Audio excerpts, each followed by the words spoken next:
dans le PV d'audition de partie civile, mais également tout à l'heure, vous avez parlé de l'arrivée de ce groupe. Et vous avez pu reconnaître le commandant Toumba. Il est venu au même moment que ces militaires où il était seul lorsqu'il venait vers vous à la tribune. Non, franchement, Toumba est rentré au moment où j'ai vu les militaires aussi rentrer. Ils sont tous rentrés ensemble. J'ai vu Toumba directement parce que il y a un groupe qui est rentré. Le groupe qui est rentré, Toumba était avec eux. Il était avec eux. C'est dans ce même groupe que certains militaires ont commencé à vous administrer des coups, dans ce groupe avec lequel il est venu? Non, Toumba est rentré avec tous les militaires qui ont envahi le stade. C'est les militaires qui sont rentrés à l'intérieur du stade, c'est eux qui ont tiré sur la foule. Toumba, quand il est resté un bon moment, nous avons vu Toumba se détacher et venir vers nous, monter vers la tribune. Il avait les mains nues, il n'avait pas d'armes. Mais je l'ai vu monter. Et il y a un autre groupe qui le suivait, que nous avons identifié comme étant le groupe de Marcel. Et c'est eux qui nous ont battus. Ils ont asséné des coups, aussi bien là-haut, à la tribune, où nous étions déjà blessés, sur la pelouse, où ils ont continué à nous donner des coups de matraque. Ils ont continué à nous menacer jusque sur l'esplanade. Et c'est ce groupe-là qui nous a bastonnés. Selon vous, la présence de Toumba à vos côtés, c'était dans le même souci de vous administrer des coups, il était à vos côtés en tant que sauveur.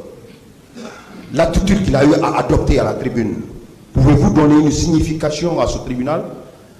L'acte qu'il a posé, il était là en qualité de sauveur ou en qualité d'assaillant?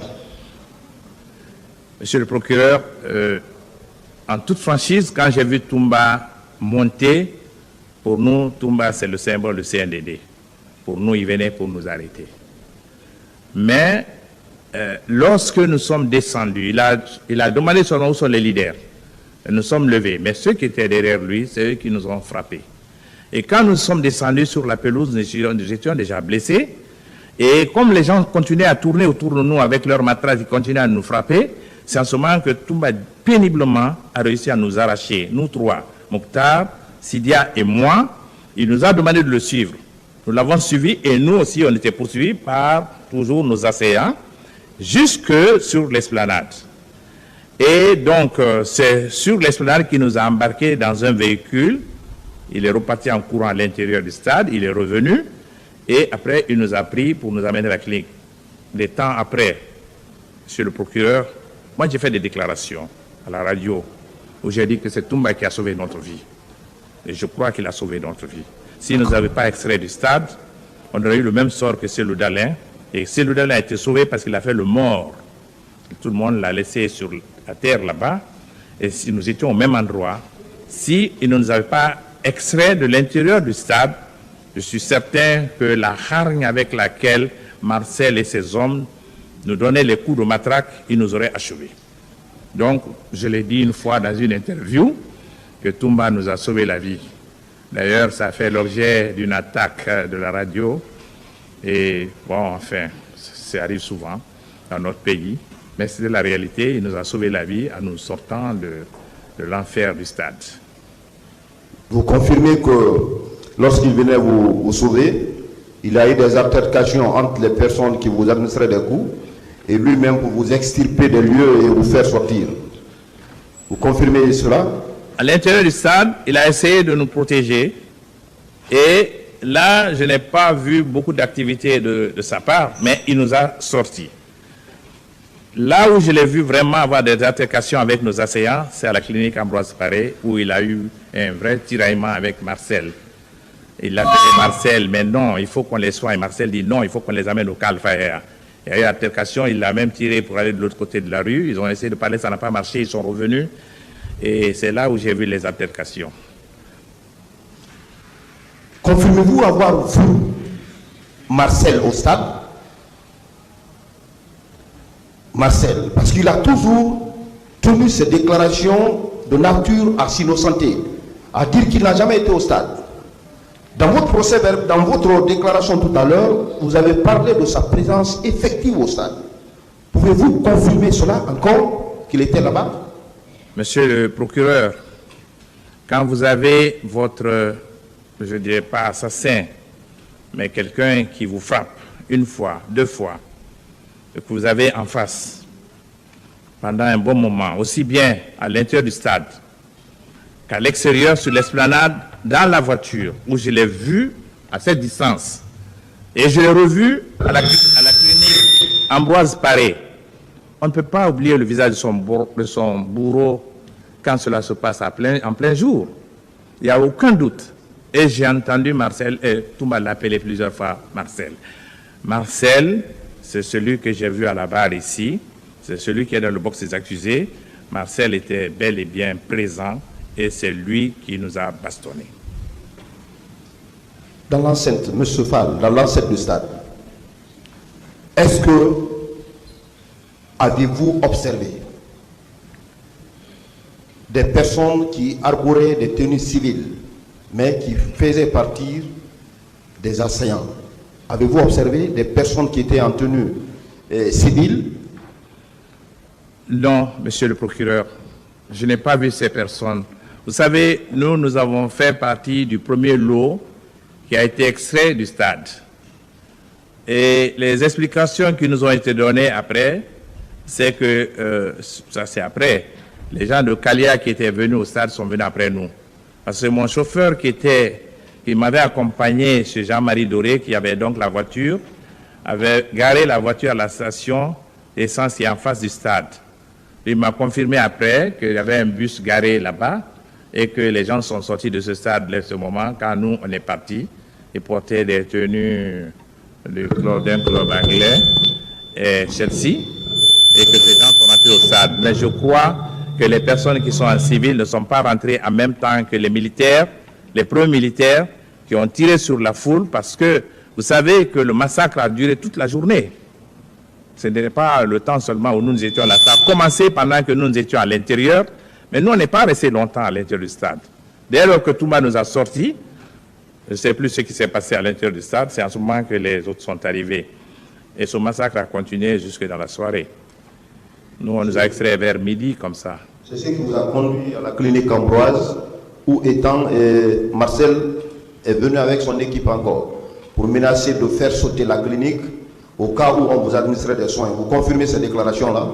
Oui, lorsque nous sommes arrivés à la clinique Ambroise Paré, moi je ne savais pas que nous étions suivis, parce que moi où nous étions dans la voiture avec Toumba, il conduisait lui-même. Et c'est à l'arrivée à la clinique Ambroise Paré, lorsque nous sommes descendus de la voiture, qu'on a vu Marcel avec des hommes. Et c'est là où encore on l'a reconnu, où il y a eu l'altercation entre lui et Toumba. Et c'est là-bas. Monsieur Fall, qui se font comme trophée de guerre, pour dire que les leaders politiques ont été sauvés et ont été admis à l'hôpital, c'est le CNDD qui a pris en charge leurs soins. Est-ce que selon vous, étant à l'infirmerie de l'état-major, vous étiez détenu ou bien c'était de vous administrer des soins? À l'état-major de la gendarmerie, nous étions détenus. Nous étions détenus aussi à la clinique Pasteur, jusqu'à notre libération. D'ailleurs, c'est le terme qu'on a utilisé à minuit, quand la délégation du Premier ministre est venue pour nous dire qu'on est autorisé à quitter et qu'on pouvait rejoindre le domicile. Donc, et il y avait aussi des gendarmes qui nous gardaient. D'ailleurs, un jour, quand j'ai 2 ou 3 ans, quelques années après, j'étais devenu ministre des Affaires étrangères du gouvernement de M. Alpha Condé. Il y a un gendarme qui est venu un jour au ministère des Affaires étrangères que j'ai reçu, qui m'a dit « Ah, c'est nous qui vous gardions à la clinique. » J'ai dit « Ah, vous étiez notre... vous étiez le gardien et nous étions vos geôliers. » Il dit « Non. Bon, enfin, c'est pour vous dire que nous étions bel et bien détenus, monsieur le procureur. Nous étions détenus. On n'avait pas de liberté de manœuvre. » Voilà, s'il vous plaît, attendez. Voilà, réglez ces micros-là, s'il vous plaît. Également, je voudrais... Attendez, monsieur le procureur. Oui. Ils vont régler ces micros-là. Oui.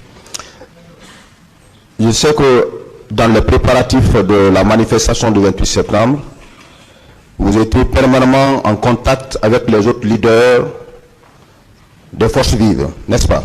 Oui, tout à fait. Est-ce qu'une fois, M. Sidya Touré s'est confié à vous pour vous dire qu'il a échangé, notamment avec le président de CND, le capitaine Moussa Dadis Camara, et le demandant de reporter cette manifestation? Est-ce qu'il s'est confié à vous? Vous savez, l'appel du président du CNDD s'est passé dans la nuit du 27 au 28 septembre, tard dans la soirée. Donc, on n'avait plus de la chance d'avoir une réunion des forces vives. Mais par contre, le matin, quand je suis venu chercher M. Sidya Touré à son domicile, parce que moi j'ai quitté chez moi à Taouya pour venir le chercher à son domicile, la minière, nous sommes allés dans la même voiture et c'est chemin faisant qu'il m'a dit que le capitaine Moussa Dadis l'avait appelé très tard la nuit et qu'il dormait d'ailleurs. Il m'a fait le récit de leur conversation quand nous allions chez Jean-Marie Doré. Selon ce qu'il vous a dit, quelle était la nature de leur conversation? C'était des conversations de menaces par rapport à une quelconque manifestation que vous aurez organisée ce jour? Non, il ne m'a pas parlé de menaces. Il m'a dit qu'il l'a appelé pour lui de demander aux autres collègues d'annuler le meeting et qu'il lui aurait dit que c'était trop tard, qu'à cette heure-ci, il ne pouvait pas joindre les différents leaders des forces vives. C'était très tard, c'était un appel très tardif et je crois que Sidya ne pouvait pas arriver les autres pour leur dire. Il fallait en ce moment une plénière. Et la plénière, on ne pouvait la tenir que chez Jean-Marie Doré lorsque nous nous sommes retrouvés là-bas. Mais déjà, au moment où nous étions chez Jean-Marie Doré, au moment où nous arrivions chez Jean-Marie Doré, on nous avait informé qu'il y avait eu des incidents au stade. Et c'est ce qui a fait que nous avons dit que nous ne pouvions pas abandonner nos militants qui étaient réunis par milliers et qu'encore une fois, que les leaders disparaissent. Il n'était pas question pour nous de désister parce que nous avions mobilisé pendant près d'une semaine l'ensemble de nos militants. Il y avait une mobilisation quasi générale, il y avait beaucoup de femmes, beaucoup de jeunes et de moins jeunes. Je vous dirais, c'est des dizaines de milliers de personnes qui étaient déjà réunies sur l'esplanade. Donc, on ne pouvait pas, il me l'a dit, mais on n'en a même pas discuté avec les autres, non. Vous, personnellement, vous avez été victime de quoi? Moi, j'ai reçu plusieurs coups. Mon coude a été sérieusement blessé. J'ai reçu un premier traitement sommaire à la clinique Pasteur, parce qu'en fait, je dis c'est sommaire.